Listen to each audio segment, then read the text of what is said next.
Grafoskop. Premisleki o kulturno-umetnostni vzgoji.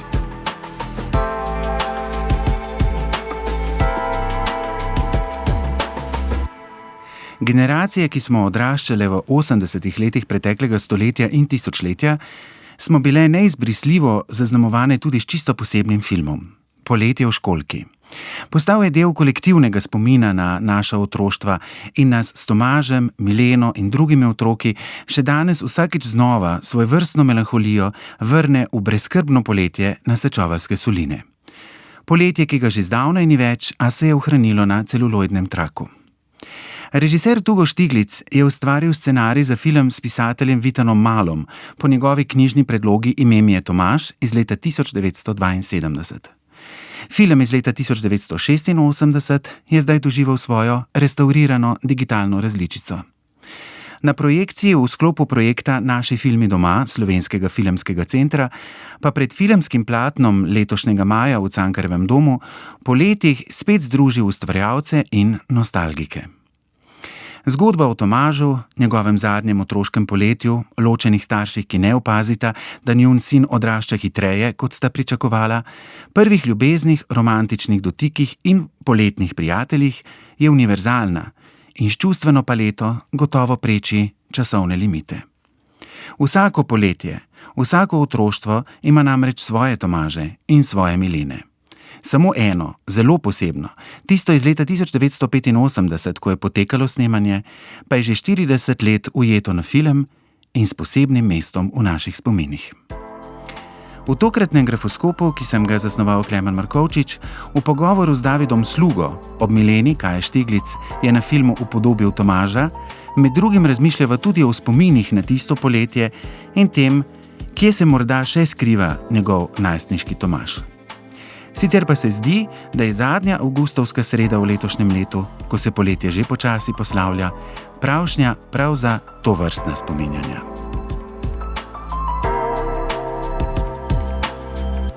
Gospod Sluga, lepo pozdravljeni. Dober dan. Kako ste doživeli tisto poletje pred 40 leti v novi digitalno restaurirani inačici filma Poletje v školjki? Ste nostalgik in melanholik ali lahko ohranite racionalno distanco do takrat gotovo tudi čustveno močne izkušnje iz preteklosti? Torej, zase upam, da sem racionalen. Če ne drugega, opravljam racionalen poklic.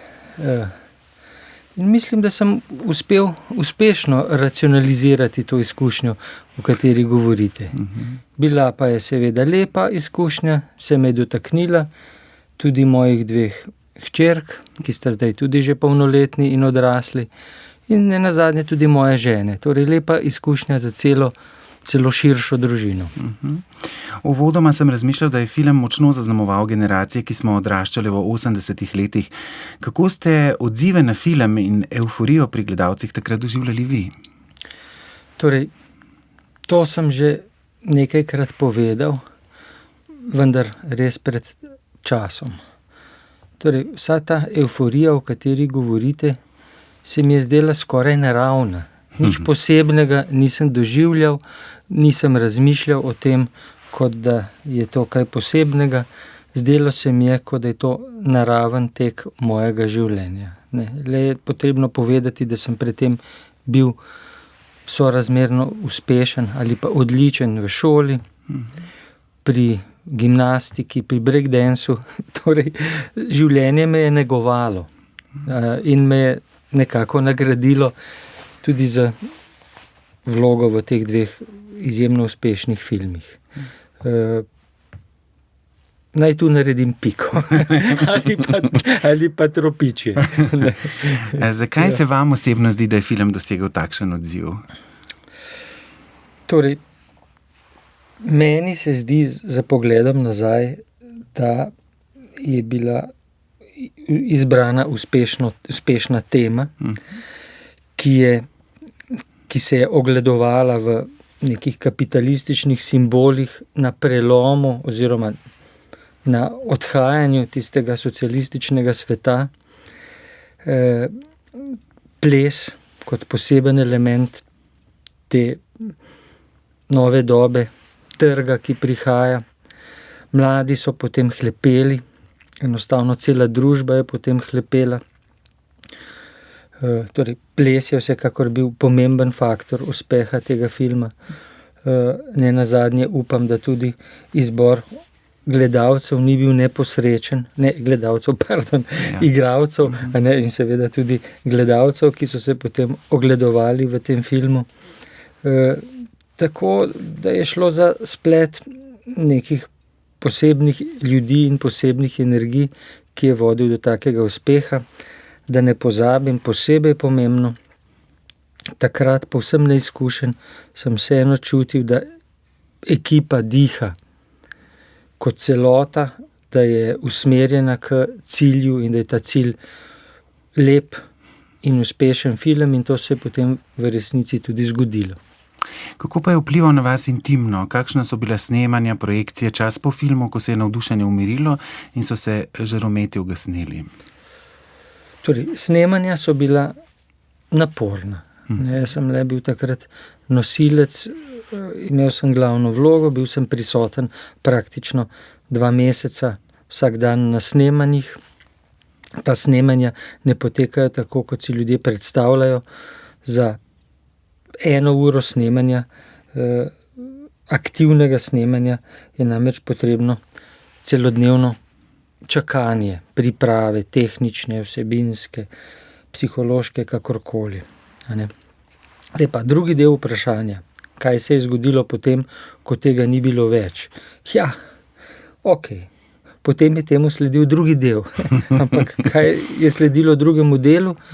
More biti nek manjko. Ne bi se pritoževal, da je bila luknja prevelika in me vodila v kakšna depresivna in anksiozna stanja.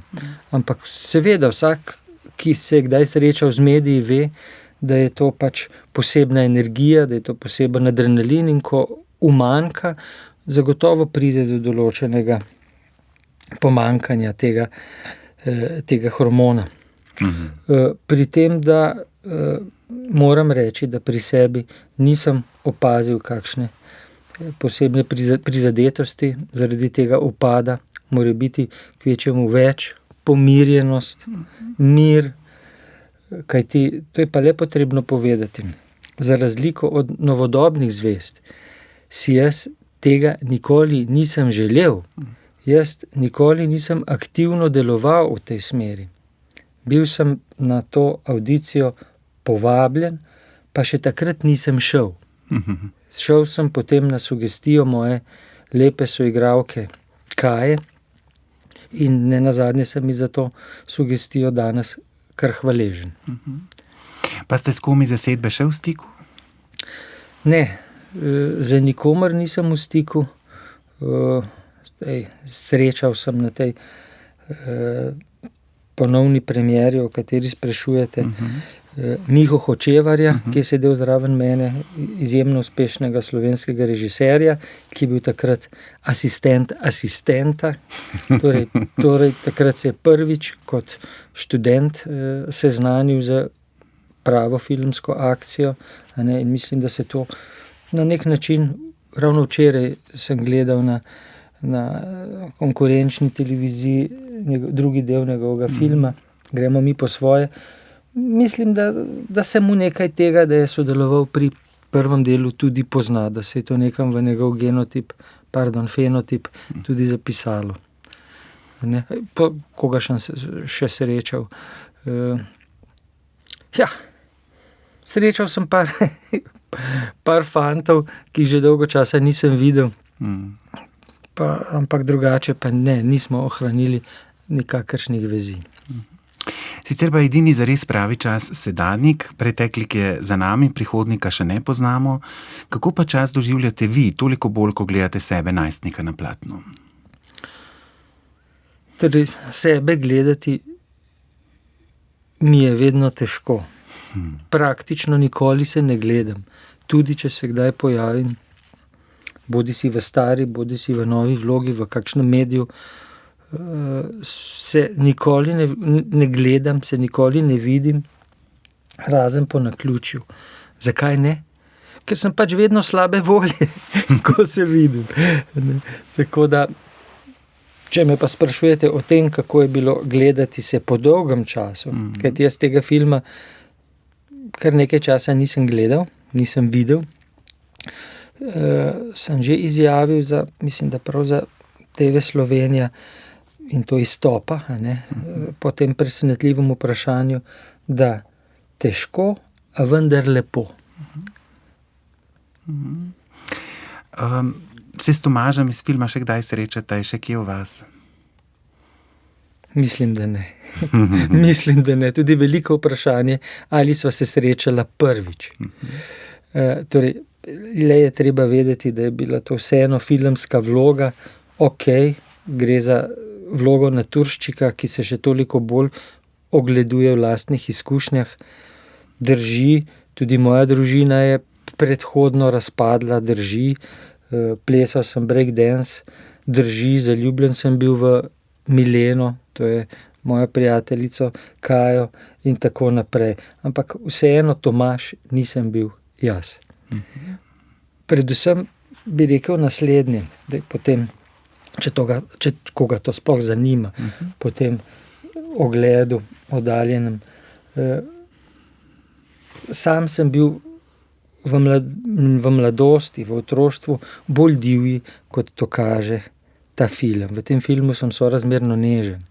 Sam sem pa recimo imel ob odličnem uspehu, kot sem se prej že pohvalil v osnovni šoli, kar, ne bom rekel resne vedenjske probleme, ampak večkrat je bilo moje obnašanje ocenjeno za manj primerno. Tu sem bil pa zelo vzoren, bi rekel, razen v določenem momentu, ko nekaj kričim, pa ne želim v Ljubljano. No, tisti moment je bil kar silovit, kar dobro zaigran, če se lahko spet malo pohvalim. Sicer pa ste se poklicno usmerili v pravo, zdi se daleč stran od igre in sedme umetnosti. Kako pa vas je morda zaznamovala ta izkušnja pri delu, ki ga opravljate danes? Kako srečanje z umetnostjo in filmom? Torej, ne bi rekel, da me je neposredno zaznamovala, da neposredno vpliva na izbiro mojega dela in na moje delo. Torej, in način, kako ga delam. Izbira je bila družinsko pogojena. To, kakršen si, ali si bolj umetniško navdahnjen ali ne, pa po moje tudi ni vpliv mladostniškega igranja v enem filmu ali dveh. Torej, ne bi rekel, da sem posebej nagnjen k umetnosti. Tu bi me po moje, v tej smeri bi moja žena zavzela kritično držo, češ da prej ne kot ja. Jaz si seveda domišljam, da nekaj umetniškega v meni vseeno obstaja.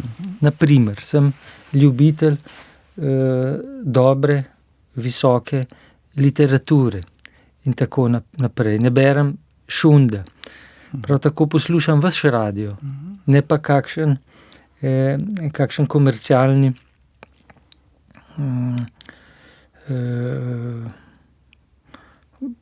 in tako naprej. Torej, nekaj v meni tega je, ne bi pa rekel, da je to odločilno pri mojem karakterju. Za Tomaža je bilo tisto poletje zadnje otroško, preden se je iz Pirana preselil v Ljubljano in smo ga tam lahko spremljali, kot ste rekli, v drugem delu filma iz leta 1988. Sta poletje in slovenska obala tudi vaš čas in prostor? Morda? Da, brez dvoma da. Na slovenski obali sem opravljal dvoletno pripravništvo kot sodniški pripravnik na Višjem sodišču v Kopru. Prav tako sem približno 15 let tam užival v svoji vikend hiški na Črnem Kalu. Torej, nekako ta prostor in to hrano, to podnebje, kako bi rekel, sever, torej najbolj severni del Mediterana, ki se zažira v našo drago državo, ljubim. Je pa res, da sem sedaj se preselil dopustniško, malo južneje na Hrvaško, bliže morju, ampak zato so nekakšni objektivni razlogi, ki niso povezani s tem, da tega dela Slovenije ne bi posebej imel rad. In tudi poletje, morje, tu pa bi znalo biti kaj pri tem, da smo se imeli takrat na snemanju, ne glede na to, da smo opravljali težko delo lepo. To pa priznam. Razvojne metamorfoze so pri otrocih neverjetno hitre. Hitre štejejo dnevi, ne leta. Kako ste se morda spremenili med prvim in drugim delom, ko zdaj gledate nazaj? Druga izkušnja ponavadi nikoli ni tako močna kot prva. Da, drugi film se me nekako ni tako dotaknil. Torej, se ne nazadnje je tudi moja vloga manjša. Nekako je prišlo do nekakšnega zasuka, kjer je bilo več poudarka na Kaji. Ona je torej v središču pozornosti, tudi zaradi plesa in tako naprej. Tako da, ko sam razmišljam o filmu Poletje v školjki, v moji zavesti obstaja predvsem prvi del. Čeprav je drugi del pač to nekakšno logično nadaljevanje, ampak in tudi hkrati celota. Pa vendar se mi včasih zazdi, da je šel v sodo drugih delov globalno, generalno, ki ponavadi niso tako uspešni ali pa morebiti so že malo bolj komercialni, ali kako bi temu rekel. Ampak to je zdaj morebiti res en tak zunanji pogled. Pa seveda tudi to. Bistvena razlika je bila ta, da smo tam živeli v starem filmskem studiu Vibe, Fornače. Tam, ko prideš iz avtohiše pred Piranom, kjer ponavadi zelo smrdi. In tudi takrat je smrdelo, ampak vseeno je bilo čudežno živeti, bivati v tistem prostoru, kjer je bil tudi filmski atelje našega stanovanja, kjer je bila notri maska in tako naprej. V Ljubljani je bilo to bolj industrijsko, pomej prišel kombi, me odpeljal na Vibo, potem iz Vibe s kombijem na Set in tako naprej. Ta draž, ta primorska draž se je tu v Ljubljani izgubila. Morebiti je to najbolj odločilno pri mojem stališču o tem prvi ali drugi del. Vsekakor prvi. Kaj bi rekli Tomažu s svojimi izkušnjami in pogledi danes?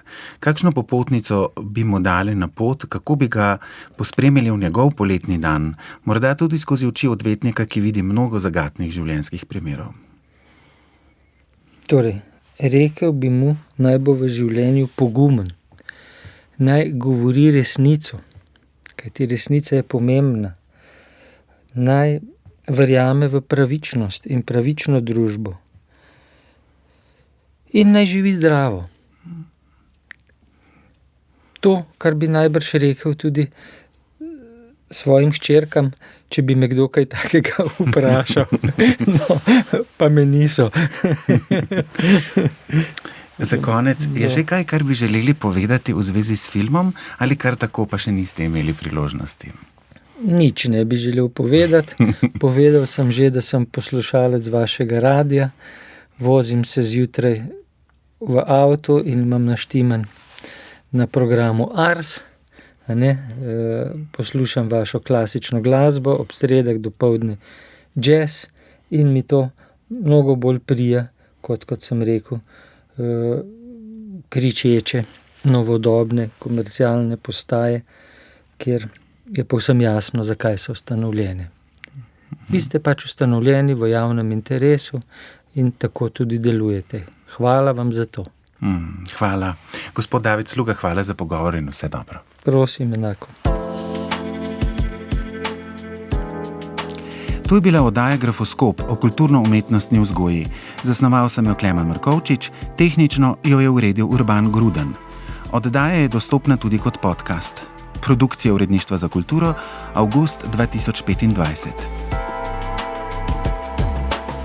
Sicer pa ne moremo končati oddaje brez glasbene teme filma.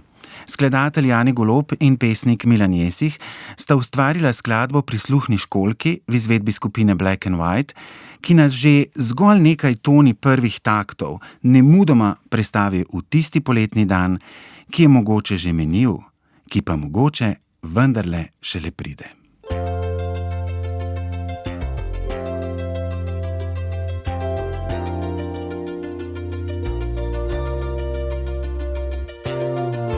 Poletni dan, ki je mogoče že minil, ki mogoče šele pride. Poletni dan,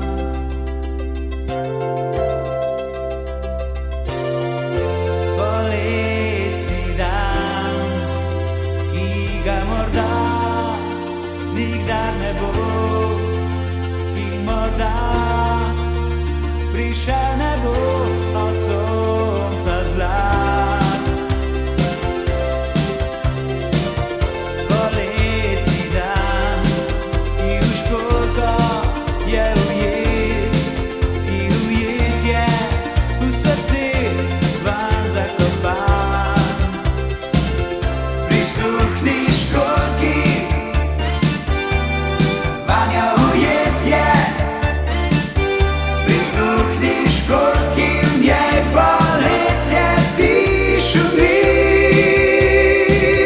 Na uho te vabi, prisluhni vanjo, kako igrati, vabi te za sanjami.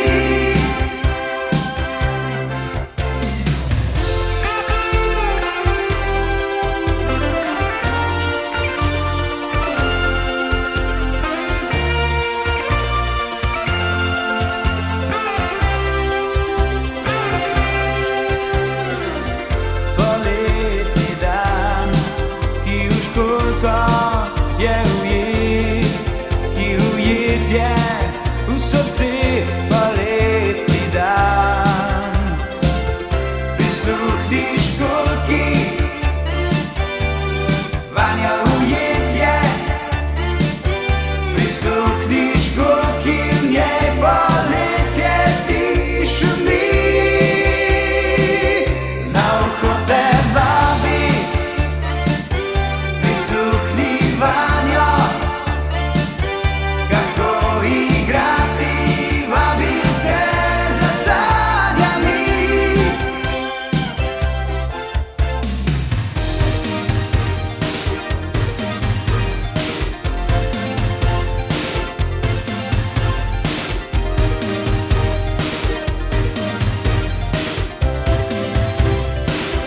Prisluhni školjki, vanjo ujet je. Prisluhni školjki, v njej poletje ti šumi. Na uho te vabi, prisluhni vanjo, kako igrati, vabi te za sanjami. Prisluhni